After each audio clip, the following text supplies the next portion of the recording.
I had to change my mindset that, what she's doing, she's not doing this because she's a bad kid or I'm a bad dad. Like, this behavior is communication. And once I learned that she's trying to communicate with me, then I need to learn how to communicate with her, where the kind and firm comes in. I'm going to give her kindness, but I'm also going to be firm. It's like, honey, I know that you don't want to go to the park right now. I know you don't want to have fun. I really want to have fun. But you know what? And so that's the kindness part. But there's also, but you know what? Your mom's leaving, and this is what's happening. You're going with mom to the park, and you're going to have an awesome time. What do you think you're going to do at the park? Do you think they have swing sets there? Do you think there's going to be mud you can jump in? And so, like, being that kindness and that firmness, and just realizing she's trying to communicate with me, and I need to get down and communicate with her. Ever feel like you suck at this job? Motherhood, I mean. Have too much anxiety and not enough patience? Too much yelling, not enough play? There's no manual, no village, no guarantees. The stakes are high. We want so badly to get it right. But this is survival mode. We're just trying to make it to bedtime. So if you're full of mom guilt, your temper scares you, you feel like you're screwing everything up, and you're afraid to admit any of those things out loud, this podcast is for you. This is Failing Motherhood. I'm Danielle Bettman, and each week we'll chat with a mom ready to be real, sharing her insecurities, her fears, her failures, and her wins. We do not have it all figured out. That's not the goal. The goal is to remind you, you are the mom your kids need. They need what you have, you are good enough, and you're not alone. I hope you pop in earbuds, somehow sneak away, and get ready to hear some hope from the trenches. You belong here, friend. We're so glad you're here. Hey, it's Danielle. This episode does not need much introduction. I have brought on some of my clients that I worked with inside my group program, Wholeheartedly CALM, Jaclyn and Ryan. They are parents to 2 little girls, and they have been so gracious to join me, and I picked their brain like I was you. And I think that you're going to get so much from this episode because it's so valuable to be able to hear firsthand a behind-the-scenes look at another family who's experiencing the same struggles you have. They are going to talk to you about what parts they liked and what they didn't, how it maybe wasn't exactly what they thought they were signing up for, and what things look like now that they have been done with it for a month or two. And proves to you you are not alone, and there is hope, and there is answers and solutions, and better days are inevitable when you commit to something like my program. So as a reminder, Wholeheartedly CALM is a group coaching program where defeated parents find validation, support, and proven techniques to parent their strong-willed kids with composure, connection, confidence, and cooperation. And if that is you, if you are ready to transform the culture of your home and your relationships inside it and feel like you're at your wit's end and have tried everything else, then let's have a conversation. Listen to this interview all the way through because I likely ask questions that you would have for Jaclyn and Ryan, and I feel like they offer so much wisdom towards the end. If you resonate with the things that they're saying and you want the outcomes and the results that they have, then schedule your free consultation at the link in the show notes. It's wholeheartedly.as.me/call. And if you want more details about this program, you can go to parentingwholeheartedly.com/group and download my free training, Unapologetic and Authentic, where I go in depth about my method and my framework, and you get a huge glimpse into getting to know me. And I highly recommend that as your first place to start with your partner, other than sending them podcast episodes like this, so that you can begin your journey as well. So without further ado, I really can't wait for you to hear our conversation. So here is Jaclyn and Ryan. Welcome to Failing Motherhood. My name is Danielle Bettman, and on today's episode, I am joined by a very special family. friends, I consider them at this point, Jaclyn and Ryan, and they have so graciously been willing to join me for an episode so that we can kind of give a behind the scenes look of what it's like to go through the program that I talk about all the time, Wholeheartedly CALM, and for them to be able to kind of just speak to the first person experience of what it's like to take on this work and really face the facts and go through this process and kind of what they've learned and how they've grown. And I'm super proud of them. I feel like their results have been phenomenal, just being able to like watch it in real time. But I'm going to let them kind of like tell their story, and something weird is happening with my voice today. So if it cracks some things, don't worry about it. I won't be doing most of the talking. I'm going to let them kind of take the reins from here. But why don't you guys just introduce yourselves? Who are you? Who's in your family? And how did you end up finding me for the first time? So I'm Jaclyn, and this is Ryan. He's on here. You want to say hi? Hi, I'm Ryan. And then we have two girls. We have Olivia, who's 3, and Savannah, who is now 10 months, almost 11 months. So in the thick of it, we live in Cincinnati, Ohio. And I found you by listening to this podcast, The Failing Motherhood. So it was recommended to me by one of my friends here local who listened to it, and I started listening to it, and I was just like, oh my gosh, she is speaking to me. Every single thing, like, this is my kid. This is my kid. This is my life. So it was just like, I just resonated really well with the podcast and all the different things you were talking about with strong-willed kids. And I was like, this is our child. This is our 3-year-old. And kind of, I think, sent you the podcast, Ryan, is how we kind of went down that route. And then you were talking about Wholeheartedly CALM and had an intro call, and that's history, I guess. Yeah, I remember being the same way. You sent me this because you mentioned the podcast before, but I had never listened to it. But we would talk about some of the concepts, and then you sent me, the episode you're talking about. I'm just like, yes, this is her. This is her. This is her. Okay, we need to talk to this person a bit more. So you definitely spoke to both of us. Good. And it's so validating to hear on paper what you feel like you've been going through your head, and you feel like you've been overthinking it, or you feel like you're worried about things that you don't know if they are alarming. And it's just that it's a lot to take on when you feel like you're the only one with this kind of kiddo. But this is not like your first foray into a parenting resource, correct? No. Take us through kind of what that looked like before you met me.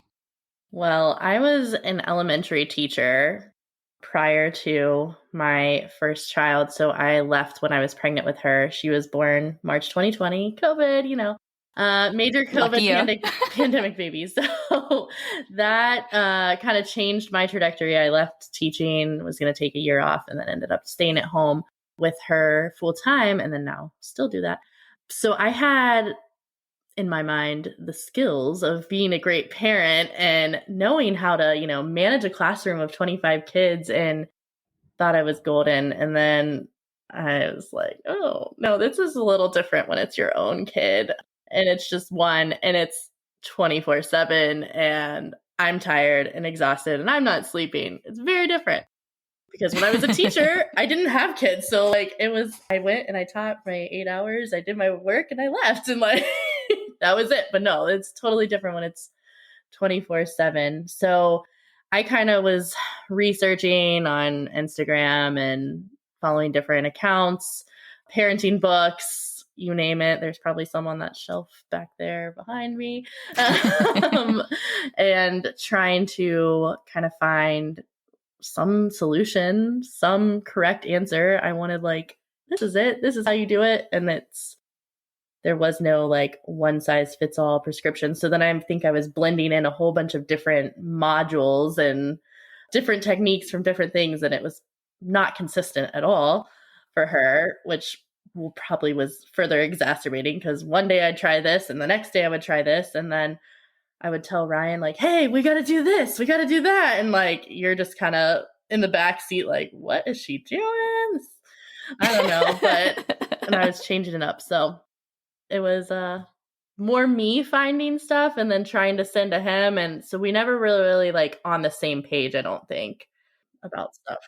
Yeah, and you'd send me something, or I'd even try to do my own research, but it was mostly you or not, and you'd send me something, and you read an article or a book or watch half of some online video course, and what you took out of it and what I took out of it were often different things, and so yeah, we had the same source material, but we would maybe go about enacting that differently as well, which caused even more confusion and more pandemonium. Or we would try it and we'd be like, this is what it says to do. We're going by the page. This is what it says. And it's not working. Now what do we do? And we didn't have like an extra resource or, someone to talk through it with. And when it wasn't working, which was so great about the Wholeheartedly CALM is like we had your expertise, Danielle, and then the cohort community of other parents going through it that were like, well, we tried this and this worked. And that part was just amazing to have.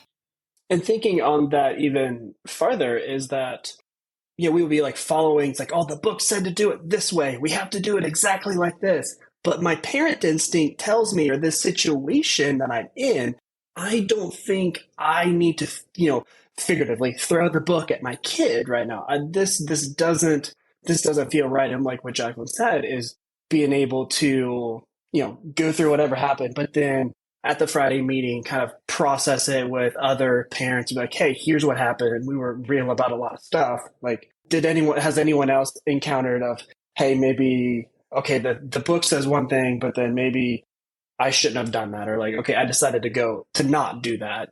Anyone else feel this tension here? Because, nothing's perfect and parenting is far from being perfect. Definitely. But that's a lot of pressure you put on yourself to do it right or do right by your kid or to, feel like, you should be reacting a certain way and feel like you can't or you don't have permission to work outside of that or individualize it. And what else do you do when you're just kind of stuck trying to talk to a one-sided piece of information, right? Absolutely. And you're already jumping ahead to like all the goodness of what we've done together, but like spoilers. I know. Talk for just a little bit longer about like what parenting felt like just a few months ago and what that kind of looked like. What was your day to day?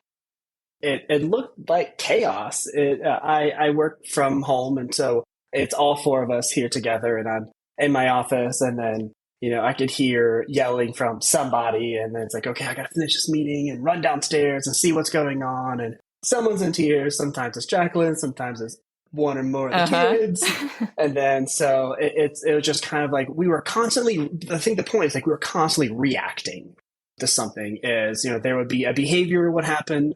And it's like, okay, what did XYZ book say or course say about this? And it's like trying to match up the behavior with something we had read about before. So it was constantly being reactive, constantly, like you said, having that pressure, having second guessing. And then also with Jaclyn and I being, out of sync on things as well, which was really hard where, she's in it day to day, the thick of it. I come and clean up the pieces, whether I can be the fun dad or I'm the mean dad, but still being inconsistent, and her and I not having, again, we're, reading these materials or watching these videos or she's sending me articles, and the way that I process and let's just say executed that, that plan, like that was different than what was in her vision. And so then we were out of sync, but we didn't really realize it until someone's already on the floor in tears. I'm like, oh, well, we lost today. Just let's get everybody to bed. Let's get some rest and maybe we can do better tomorrow. And of course, tomorrow is the same thing as today. Yeah. It's funny because before we did this call with you, I kind of like went back into our notes and from our book from your course and just kind of was like reflecting. And like week 1, it was like, what was parenting like right now? And we wrote walking on eggshells. And I just remember that feeling so much of like, what am I going to do that's going to set her off and like cause this huge tantrum, screaming for, 45 minutes or an hour.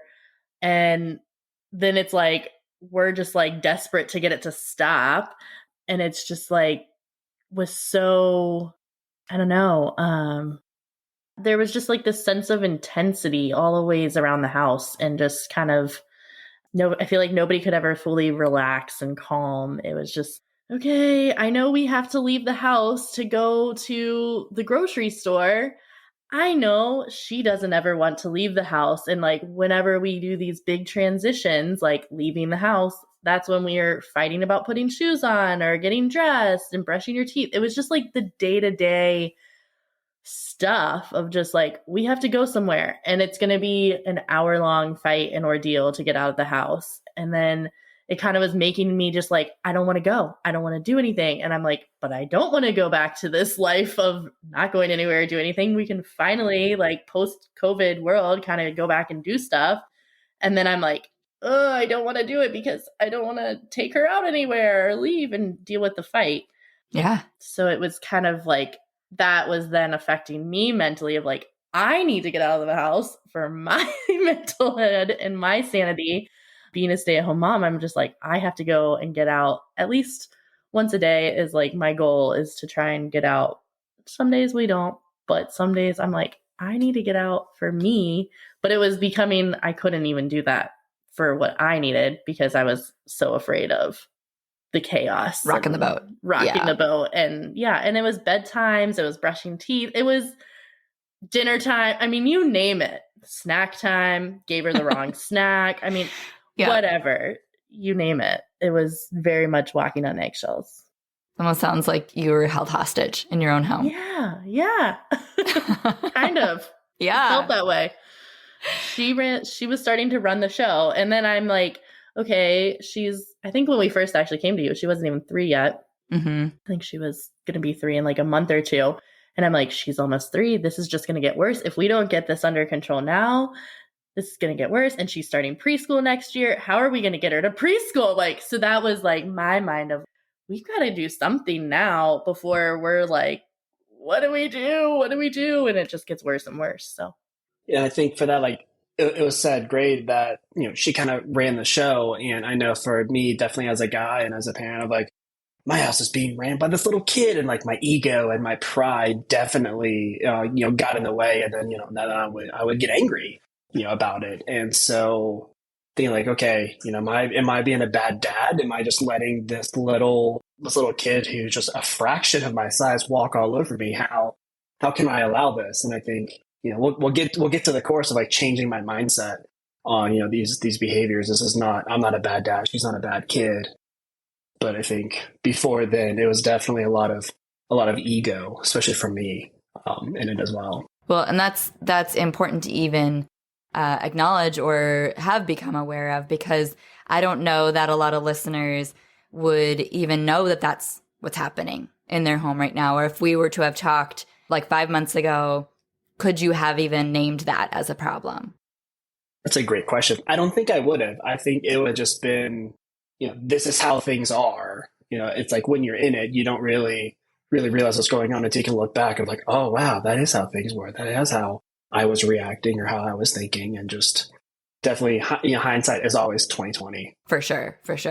So to further kind of relate to the people that are where you were now, and how many meltdowns did you have? How long were they? What were some of your thoughts during them? Like, just take us through a day in the life. Looking back, we were doing probably like 10 or more meltdowns, I think, a day. Well, maybe not a day, maybe a week. I don't know exactly. It was at least twice a day, at least, yeah. I would say. Maybe 3 times. Again, the big transitions, getting dressed, eating breakfast, putting shoes on, leaving the house, brushing your teeth, combing your hair. Nap time. Bath time. I mean, really, like, the big things that, like, you have to do and you don't want to do. Or even just stopping playing to move on to something else or something. It was in timers. We tried them. Still didn't matter with her. So the whole prep, tried that. Didn't really help, right? Yeah, it did. But we had to get better at that on our own. But, but I think we were just feeling, I know I was feeling like at my wit's end, exhausted. I don't know what to do. I felt so alone. I felt isolated. I felt like there was no one I could talk to. No one understood. I feel like even just our parents, like our generation, we are both blessed that we have great, wonderful parents. but the way they raised us and the way culture says to raise kids now, and just, you know, social media, and like you just see all these different influences of like, oh, you can do better. And like, I mean, we were products of the Clean Plate Club, for example, of, you know, let's eat everything on your plate before you can leave the table. And now their research is saying like, that's not really great. So for us to try and not have that, you know, mentality in our family and that upbringing in our family, we're like starting from scratch, you know, kind of like, how do we do this? Like, we didn't have our parents to really go to for advice on things, because a lot of the times their advice were like, well, that's not really what research says is great. Like, I don't know. I mean, we turned out pretty good, I guess. So there's there's some of that, but it's like, how, if there's a better way to do this, I don't know. Maybe we don't. We probably still have our issues with food and finishing our plates, don't we? We talk about that, Perfection's not the goal. But getting off on a tangent, off subject. Yeah. So what really kind of brought you to the brink? You said worrying about preschool in the fall, feeling like you couldn't do the things that you needed for your mental health. Was there anything else that kind of pushed you to that point of like, we need to take action, we need to take it now, and like this might need to be a bigger investment or commitment than we've done before? Yeah, I think the things that have already been mentioned were definitely in there. Something I don't think that was mentioned was getting ahead of, you know, what I thought was, you know, her bad behavior, and we'll talk about that more later, but getting ahead of this while she was, you know, 2.5 and 3, and not waiting until she's 13 or 23 and like, okay, hey, we need to have an intervention here. Because like once she gets to be a certain age, which is really not much longer from now, our influence is going to be greatly degraded, as it should be. You know, she's grown up, you still have peers and everything. And just so now getting ahead of this early, and also getting on this with our first child, because also when we were in the class, you know, we had a second child. And so making sure like, okay, if we can work with her, then, you know, then we can also be in a better place for our second and, you know, any other kids that could come after that. Yeah, preschool was a big thing that I was like worried about, and just getting ready for school and being able to have that. And then also the piece of having a second kid of like, oh my gosh, soon we're going to have 2 of them. And if they're both like this, then what are we going to do? Or I felt too as a mom that I was struggling with, here I am, I have this new baby at the time, you know, while all this has been going on for the last, I don't know, it was going on before her sister was born. But I think after her sister was born, it really ramped up the behavior. Yeah. And so then I'm torn of like, here I am, I have this new baby. I should be spending time with her and giving her attention. And I'm over here trying to deal with this meltdown, or she's being exposed to this screaming tantrum for an hour. Like, that can't be good for her little sister either. So I think there was that whole other piece too of like, what are we going to do? I'm a stay-at-home mom with 2 kids. If they're both doing this, I'm already like losing it with one doing it. What am I going to do if 2 are doing it? And I was kind of like, Ryan, like, I need help. We got to figure something out. Like, I was about ready to be like, send me back to work, take them to daycare. They can deal with it. You know, like, It was kind of like, I can't deal with this any longer. I need help. I need a resource. I was at my wit's end. So it was kind of a no-brainer there, I guess, of this is like our last ditch investment effort. And if this doesn't work, you know, Yep. shipping you off to daycare. No, I mean, like, all jokes aside, that's pretty serious, you know, like I think it was last episode that I shared, which would be probably a couple episodes ago from when this airs, was, you know, 10 things that parents of strong-willed kids are afraid to admit. One of them is, I would rather go to work and be at work than be around my kid in this, you know, situation or dealing with the things I'm dealing with right now. And that's the reality. And of course you're going to feel like that because you feel way more competent and like, you know what you're doing and have a sense of accomplishment and get your needs met. at a place that is set up for you, that you've had years of training in that thing, right? But we also know that these years are short, and you made that decision to, be the primary caregiver right now. And that feels probably like another sense of failure to basically say like, oh, I couldn't do it. So that's a small thought. That thought is a symptom of like a way deeper thing that a lot of parents deal with.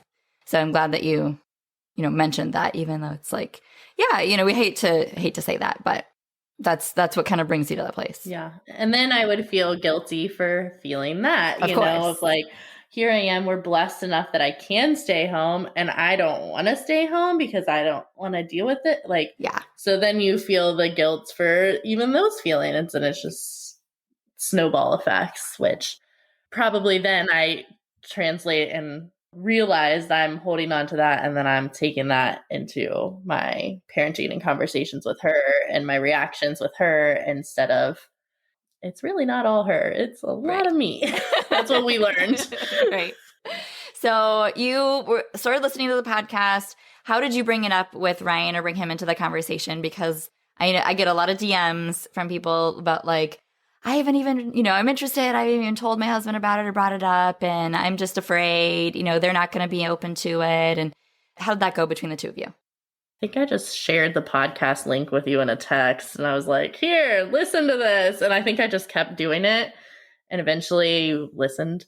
I don't know. It didn't take that long, I don't think, for you to actually listen, because you have a job where you listen to podcasts a lot of the time. So yeah, you had sent me several episodes. I don't think I did watch or listen to everyone you sent, but I'm an avid podcast listener, and so I would listen to it. And it was like that one that Jaclyn mentioned. I wish I could remember which episode it was exactly, but it was like, yeah, that's her, that's us. Yeah, that's that. Like, was it like the 13 Daily Struggles, or? If I went way back in the messenger, I could probably. That's okay. But, yeah, it was just kind of. I think the podcast was definitely a great introduction to it. Of just like, yeah, this is exactly what we're going through, and this sounds right. And then I forget, I think Jaclyn did mention that, like, oh, hey, she also has a course, let's check it out. And I was already mostly the way there for it. It's just like, okay, well, this podcast exactly describes what we're going through. This person, Danielle, she definitely knows what she's talking about. And so I think that was a much easier sell on me, and maybe it also has to do with me working from home, and I'm upstairs in my office, but I can hear the fighting going on downstairs. I'm usually helping get them in and out of the car. And so like, I'm there for it. So I think any relief that, that we could get it just as a family, anything that we could put in our toolbox to help us, I was on board for. And so I think the podcast came at a perfect time where we were like, okay, the last video online course that we tried, that didn't work. And we were already looking for our next thing. So we were already ready for it. And what hesitations did you have with jumping in and making that commitment? I think the financial investment was just like kind of a lot, because that's a lot more than, the cheap little courses that we paid for before, or buying a $20 book or something. Oh, yeah. It's like, oh, okay, this is like a decent investment of money. And we're on one income. Okay, how's this going to work? What if we invest all this money and it doesn't work? Oh, totally. So I think that was probably our biggest hang up and hesitation. But we were kind of like, well, what else are we going to do?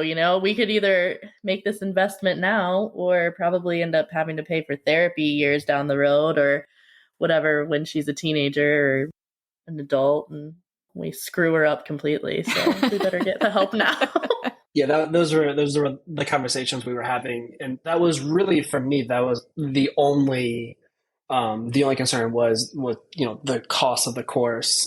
But then I think kind of what Jaclyn has already said that really helped us was with the thought of, you kind of get what you pay for, right? If you get a cheap $10 pair of sunglasses at the gas station and they break, well, I'm not surprised that they broke. But you spend, a lot of money on a nice name brand pair.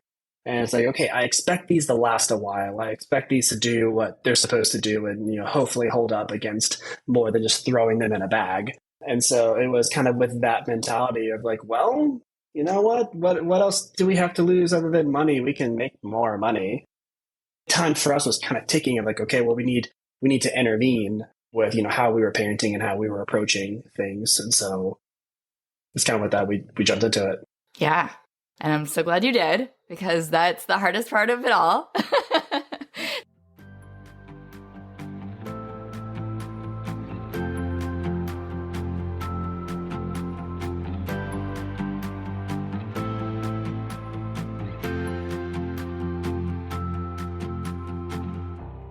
So, big emotions from little people are running the show at your house. Is that right? Do they fall apart when something doesn't go their way? Ugh, just once. Why can't they accept the fact that the answer is no? Am I right? The struggle is real. You're not alone, and you're in the right place. When your days are filled with relentless pushback, it is so hard to feel like a good parent.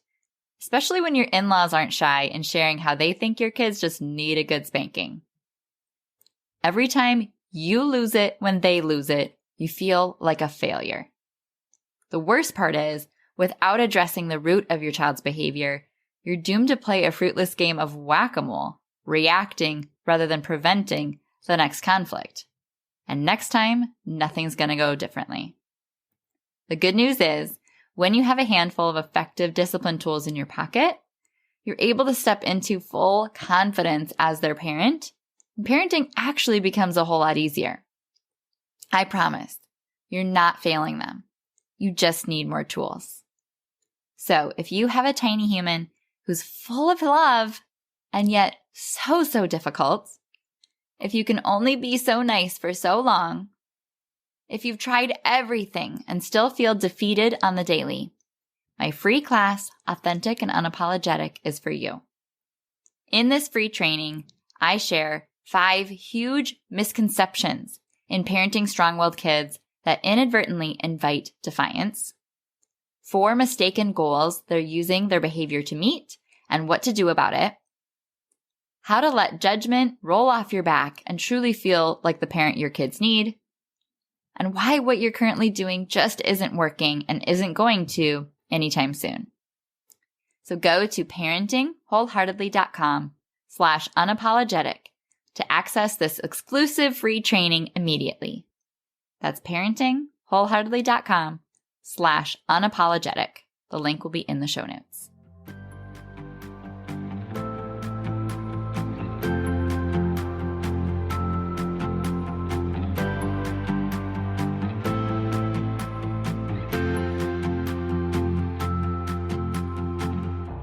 So how would you, in your own words, describe Wholeheartedly Calm?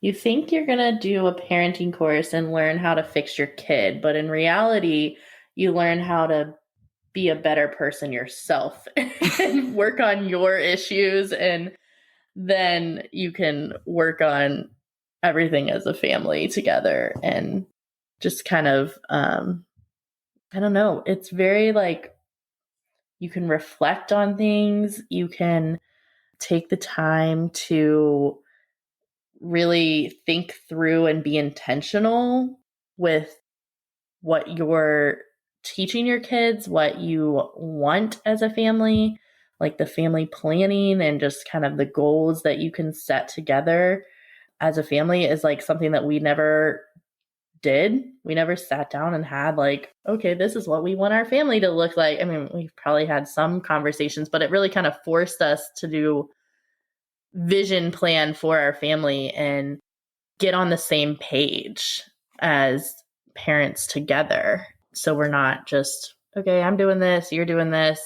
It really helped us, I think, have a better relationship and be able to parent better for ourselves or together. I don't think I could have said it any better. So for let's say it's someone's like second episode of the podcast. What's like the logistics? Like what's the setup? Like why do it? How is it any different than, an online course that you've done before? There were multiple components with it where there were some, there was the booklet that we ended up having you bind it for us all nice and send it to us. So like we had the book homework that we did. There was also audio and video portions that we could listen to and watch. And that wasn't anything really new that we had done before with workbooks and online courses. But I think what really helped us the most was having that Friday for our time zone afternoon time where we can meet with other parents in the course, which is something we didn't do. And that was really great. And even thinking on that even farther, I think the real secret sauce of that was having people able to jump in at a different time. I think, what was it, 11 weeks, I think it was. And so, we're coming in on week 1 and there's other people there. They're week 2 and 4 and 9, like they're throughout there. So I think you did a great job, Daniel, like being this facilitator, but then also if someone's on week 10 of like, hey, week 10 people, what do you have to say about this thing going on in week 1? And so I think that was really helpful for us, is that especially the farther we got along in the course after meeting with these people week after week, when we were the 8, 9, 10, 11 week people, we were the ones answering questions. And, yes. You definitely learn more by teaching than, by receiving. And so putting us kind of in the driver's seat to help kind of parent other parents, I think really helped us in our parenting. And I think, that was just a really great. We gained confidence, too, by being able to put into practice what we were learning and being able to verbalize and then reverberate and teach that to other people. We're like, oh, yeah, okay, this makes sense. Exactly. We get it. And it maybe didn't sink in like in the first week or two. You're like, I don't really know about this. But the further you got in and the further you learned, and it all just builds on each other so nicely and so well that it was like, oh yeah, this makes sense why we learned this in week 2. Now I'm reusing it in week 9 and it's building onto this. And you just kind of kept circling back to those principles throughout the whole thing, which really helped us, I think, really learn the information and put it to use better. Was there anything that you remember learning from another family that was in it at some point?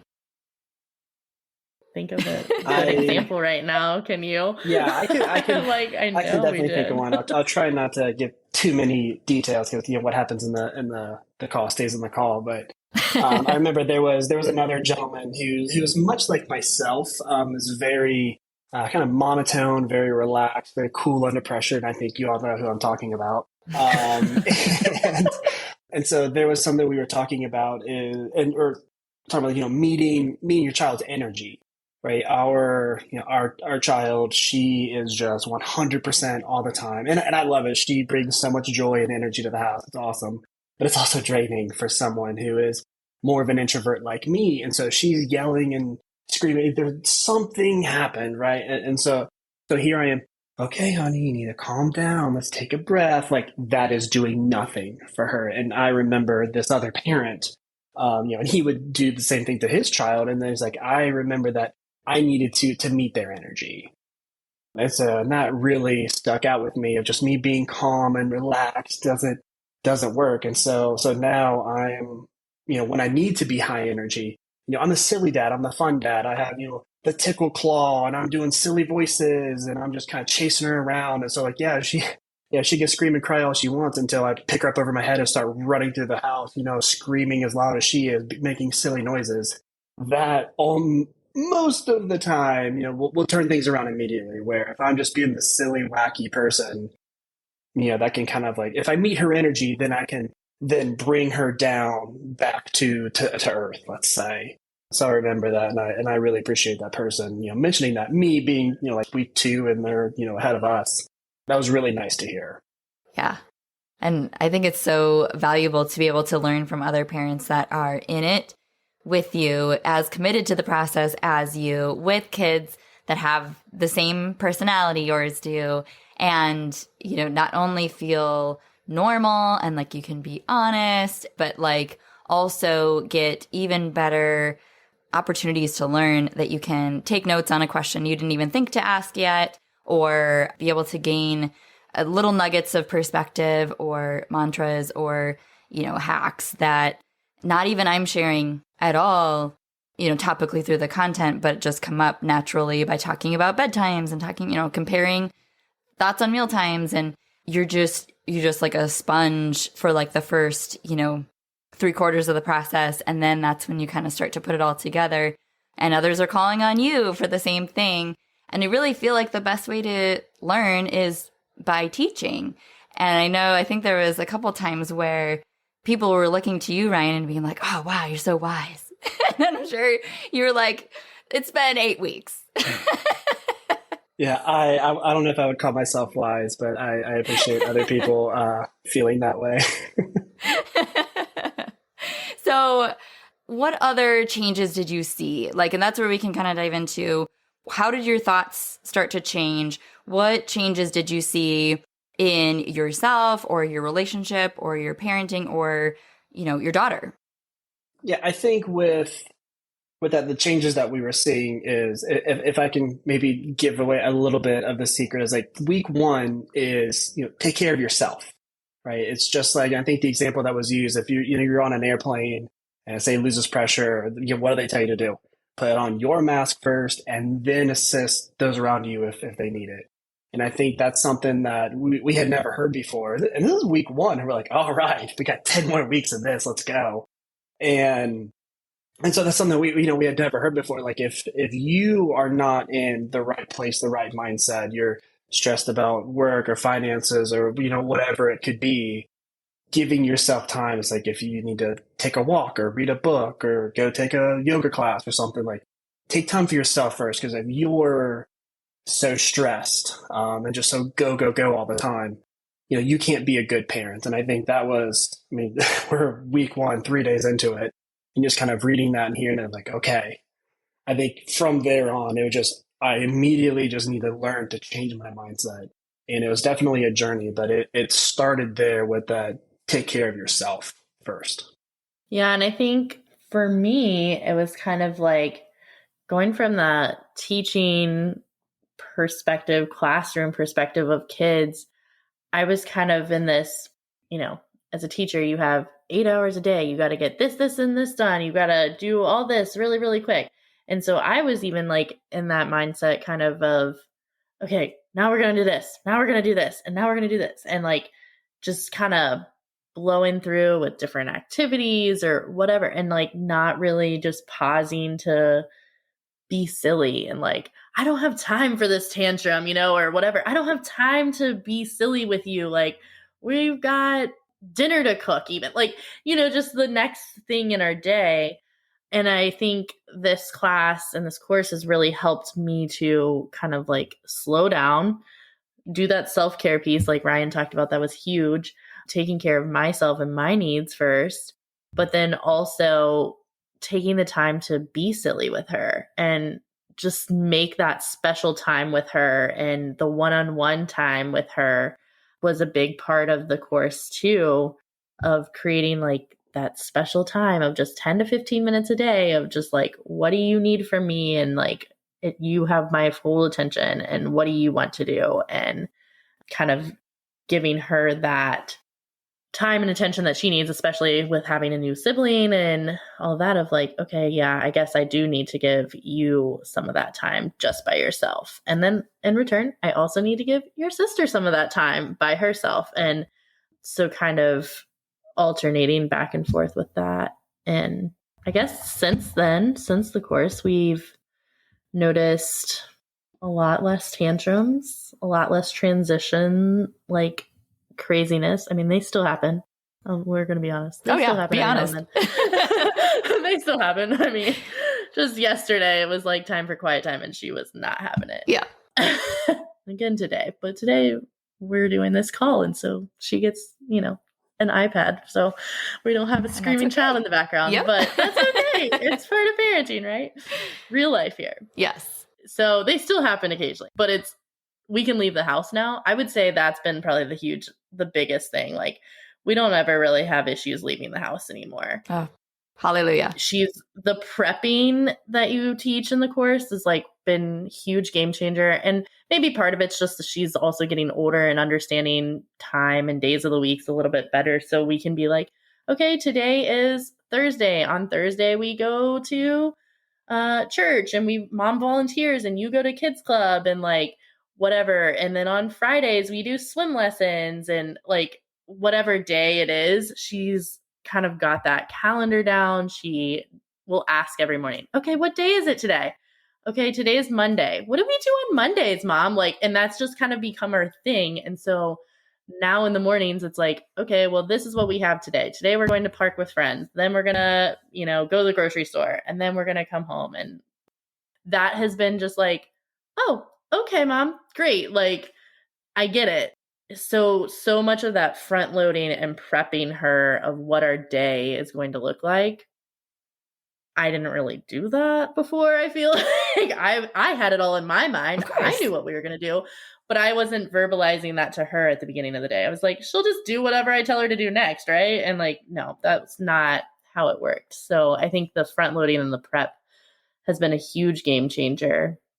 And even doing like the checklist in the morning of like, okay, when we wake up, we go downstairs, we have breakfast, we brush our teeth, we get dressed, and these are the things that we need to do to start our day, and just kind of putting those boundaries and those things into place.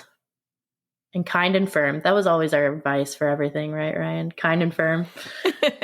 You probably have more to say about that. No, you said it great. Yeah, just the whole kindness and the firmness piece of it was a big game changer for me. And you're kind of getting back to what was mentioned before is like, if she's a big mindset that I had to change was if she's on the floor kicking and screaming and, banging her feet against the door and all that stuff, because maybe she doesn't want to go to, we're going to the park. Like, it's super fun. There's dirt and, sunshine. Like, why would you not want to go to the park? What's not to love? Yeah. I know, right? Like, I want to go to the park, but I have a meeting in 10 minutes.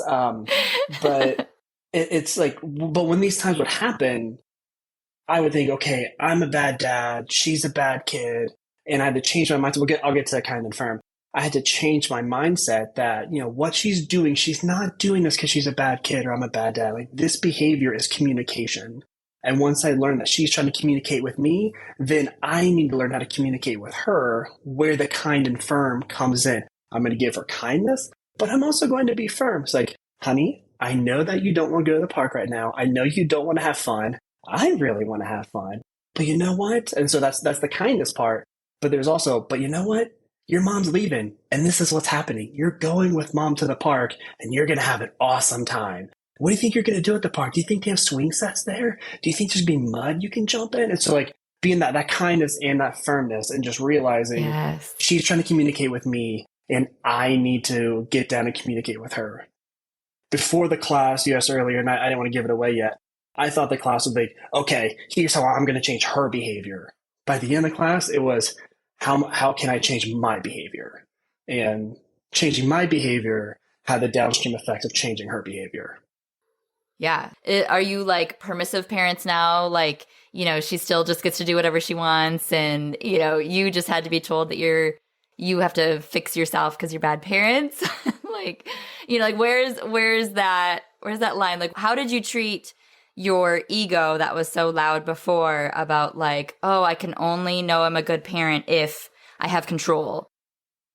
That's a really good question. And no, we're definitely not permissive parents, but we're also not these crazy authoritative parents either. It's definitely a scale and something that, I heard from when I was a kid and was really bad at taking that advice is, kind of choosing your battles, right? So now we kind of get to choose our battles and like, what's important and what's not important. And if it is something that's important, then we can do those things like, okay, I need to be kind and firm.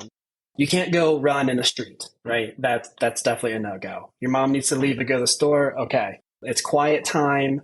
I'm going to be kind and firm. It's like, I know you don't want to sleep. I know you think you're not tired. I think you're tired. But it is time for you to go in your quiet time. And we call it quiet time intentionally for a reason, especially now where she doesn't have to nap. But you know what? You need an hour where you're in there, you're playing with your toys, you're reading your books or looking at the pictures in the books, and you just need your time. And, because also mom and dad need our time as well. And so it's realizing that just kind of letting go of that ego and not letting her walk all over us, but also not walking all over her either. and finding that balance and listening to that parenting voice is like, do I really care if the only way she engaged with green beans on her plate is she like picked them up to move them off of her plate? You know what? To me, that's a win. She engaged. Like, okay, she does not like green beans, but you know what? She at least picked them up and engaged with them. And I'm not going to be this authoritarian of like, you can't leave until you eat all of your green beans, or you're just going to go to bed hungry. If like she at least kind of engaged with it. So like being kind, yeah, I put green beans on your plate. Like being that kind and that firm of like, yeah, you don't have to eat your green beans, but they're going to be on your plate. And if you don't want them on your plate, you have to move them off yourself. Yeah, totally fair. That is a really hard line to balance as a parent, being both of those things at the same time. And did like the examples and the way that you learned that and the way that you kind of processed through that over the weeks, did it feel as restrictive as how we described it was before of learning from the book, and the book said, so now I have to do it the way the book said, but even if it doesn't feel right, how did that change in how you learned through this process? I think the scripts were really great guides and like examples. And then it definitely felt like you could tweak it and make it your own and what would work for your family. And even having different language that other families used they shared was helpful as well. Like, I know one of the things that you taught us in that class that we learned was like, this is a tool, not a toy. Yeah. Like, and that was like, that's a huge thing. And like, that's just such a simple thing, but it's like, okay, we have this baby gate. This is a tool, not a toy. You can't swing from this baby gate. Yep. Or opening the front door. Oh, the front door. Yeah, that's a big thing. That's a big one right now. She just wants to go and run it open the front door and let anyone in if they're delivering a package. Ooh, or it's grandparents coming over. Yeah. This is, you do not go to the door without mom or dad. This is a tool, not a tool. We say that. Yeah. We say the line all the time. Yeah. I don't even think that's in the course. That was probably just came up through conversation. I think that just came up through the conversation. Yeah, that's what I'm saying. I don't think it was actually like written in the material of the script, but that's what it was like, really great to just like have that language and just kind of brainstorm different ideas and things that you can say and how to talk and communicate, and offering choices, I think was a big one, and just playing and like being silly with it.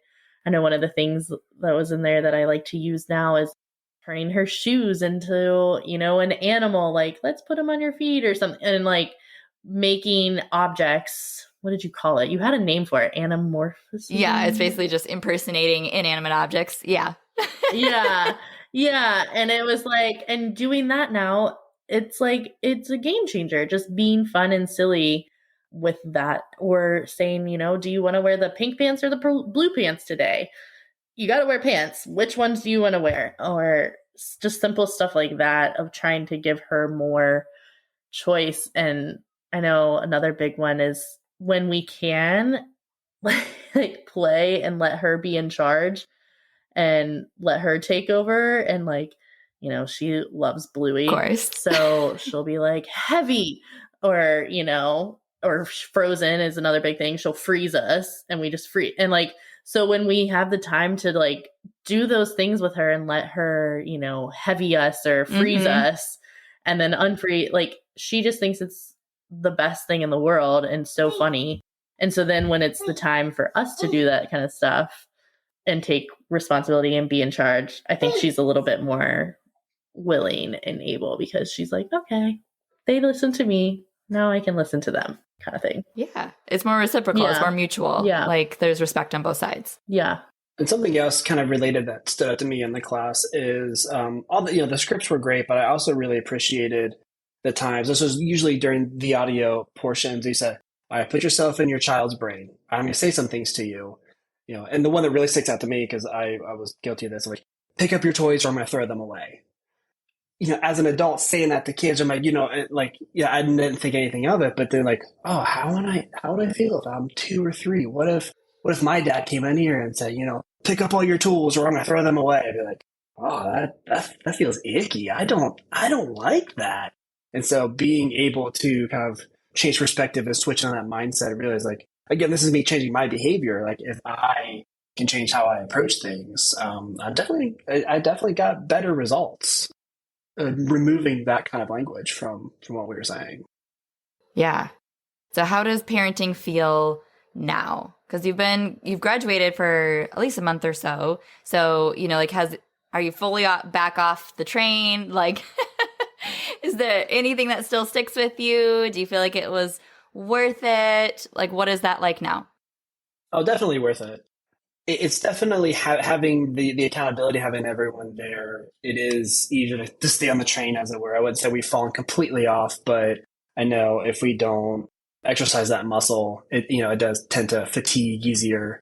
But yeah, I think everything is doing much better than it was. Nothing's perfect. Parenting is not perfect, but at least now this is the most consistent we've been for the longest amount of time, I would say. And so we know how to communicate with our children. We know how to communicate with each other, and they know what to expect from us now. And the 10 tantrums a week, we still have a couple a week. They still happen, but there's still, I think, a lot of it just like, at least how we approach them.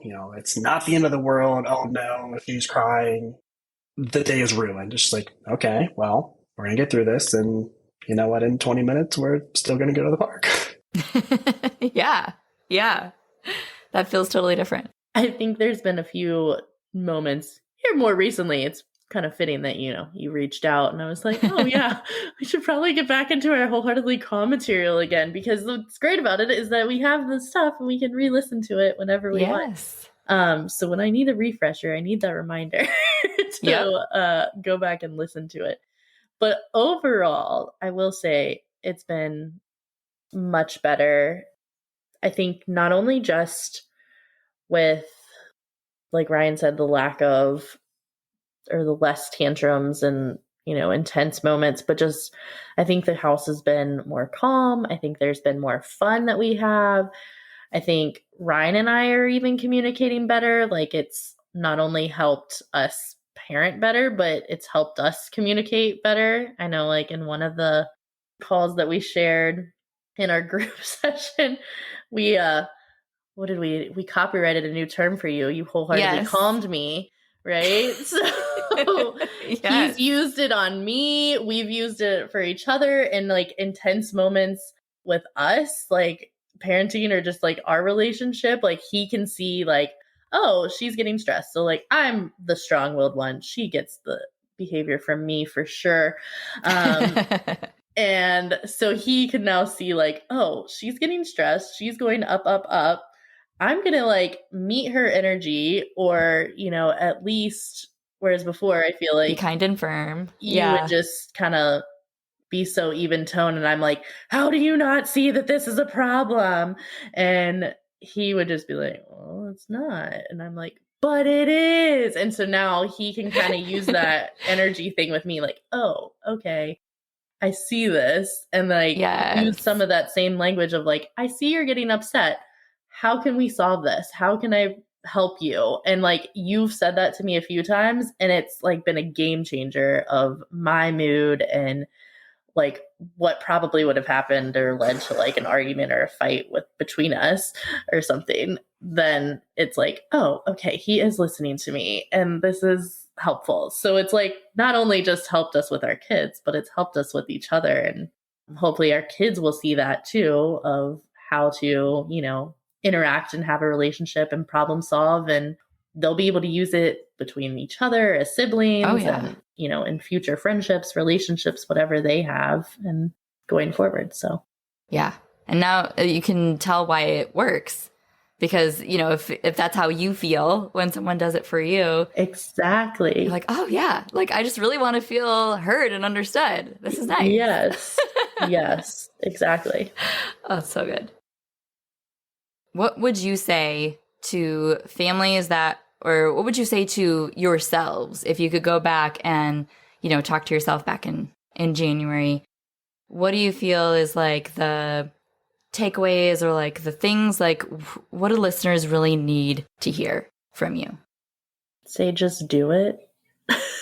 Just, I don't know, no hesitation, jump in, make the commitment to yourself and to your kids, and to your parenting partner if you have one, and just kind of dive in. And it's just so great to be surrounded by the community of other people going through the thick of it with you. We live in such like an isolating time, COVID aside and pandemic aside, coming out of that, it's still just very isolating. We don't have the villages that we used to, I think. And it was really, really nice to just have the accountability and the network of other parents going through it, and to just talk through it in a very safe space, very supportive space. I don't think I ever felt judged or anything. Like any of the fears that you have going on in your mind, or the reasons of like why I shouldn't do this or whatever. Once we did it, it was like all of that was just gone. It was all lifted. And it's just been so great. And I'm so thankful for you and this, course and our cohort that we were in there with. If you guys are listening, hi. But I'm just very, very thankful. It's been great. And just do it. Just do it. Nike, don't sue me for using your slogan. No, yeah. I didn't pay her to say that. Right. No. Just join Wholeheartedly CALM. There you go. And I think if I were to piggyback off of that, I agree. I would also say if you are considering doing the course, make sure that kind of another mantra that we had during the course is, trust the process, right? And I think a big problem that we had before the course is we're pulling from this book and that book, and my grandma said at Thanksgiving about that. Like, it's just like we're kind of pulling in from all these sources of like, forget everything else that you've read and heard and watched. Just like, trust the process. You're not going to have all the answers in week 1. You're not going to have them all in week 11. You just trust the process, get through it, be willing to change yourself. It's parenting. It's not kidding, right? I think was brought up in that class as well. You're really working on yourself, and working on yourself has a downstream effects to your children and your parenting partner if you have one. So definitely be willing to change. Yeah. Going through this. Yes. You said it better than I could, that's for sure. So last question I have for you is there anything that feels more doable now being on the other side of this? Like, we love easier transitions. We love less meltdowns. We love, better relationships and communication. But like, what is more feasible now? Like 10 years from now, what feels lighter? What like big picture feels different? I think for me, definitely just more confidence, and just, I got this, I can do this, we can do this. We can raise both of these kids together and, not have to worry about walking on eggshells and like, okay, am I going to upset somebody? And just having, the confidence to be a parent, and then also just not have the dread of like, okay, what's going to happen next? It's just, okay, no matter what happens, that's going to happen because, I'm the parent, but then also getting to that in a kind way. It's that whole kind and firm all over. It's like, I'm ready for whatever happens, because there's been so many times that she's surprised me of, it's like, hey, there's a problem. Let's say you're not sharing, okay, your sister wants to play with this toy too. What can we do about this? She's like, I'll go play with this other toy. I'm like, great, go do that. And just, and not having words before, I'd be like, okay, what's she going to say? How am I going to, keep her from body slamming a 6-month-old? What am I going to do about this? And then now it's just like, okay, there's a problem. Let's get after it and find a solution for it. And I've been very surprised by what a 3-year-old has said to solve some problems. And so just having that confidence to be able to intervene on something as a parent, and you're just not having dread. It's just, I think Jaclyn's already said it, just the level of tension in the house it's not completely gone, but it's definitely, I would say, probably a normal level for parents. There's always some tension, right? I think it's not this crazy walking on eggshells all the time. There's peace. There's calm.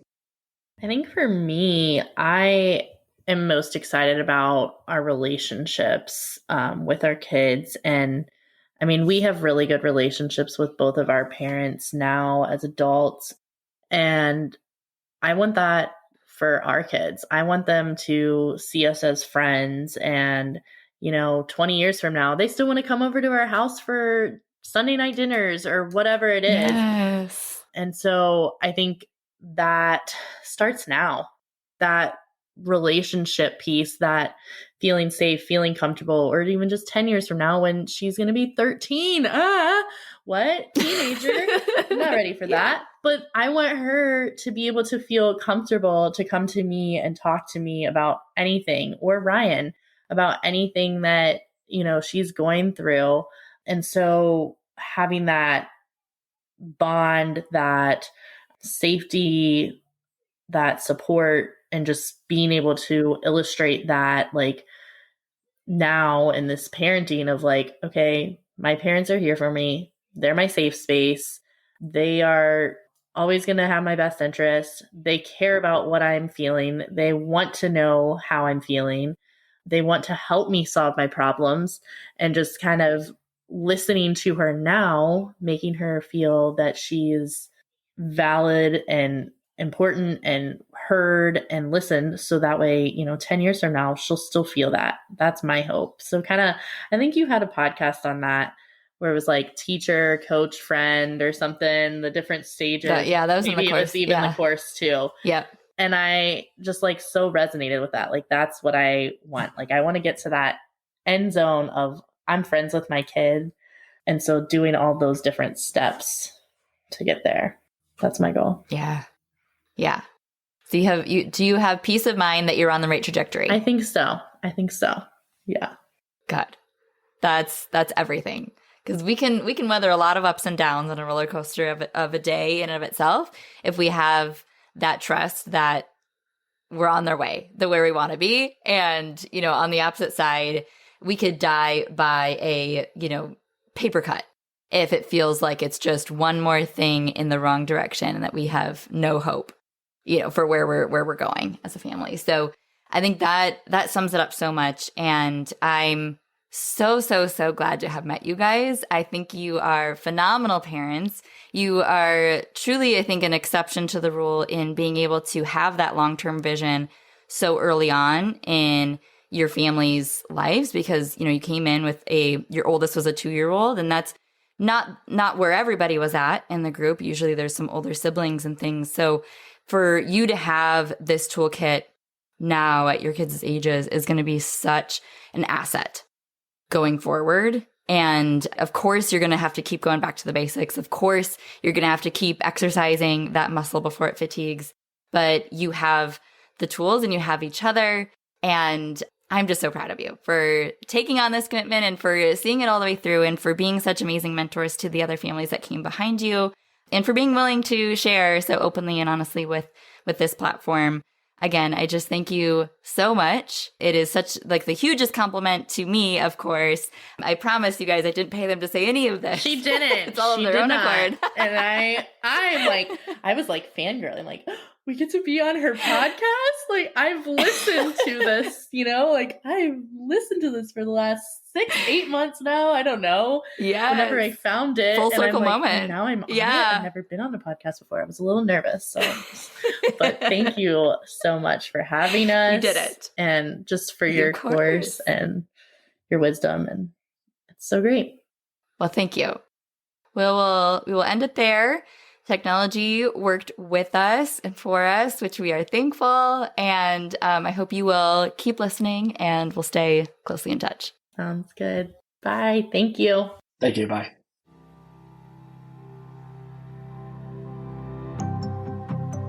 Thank you so much for tuning into this episode of Failing Motherhood.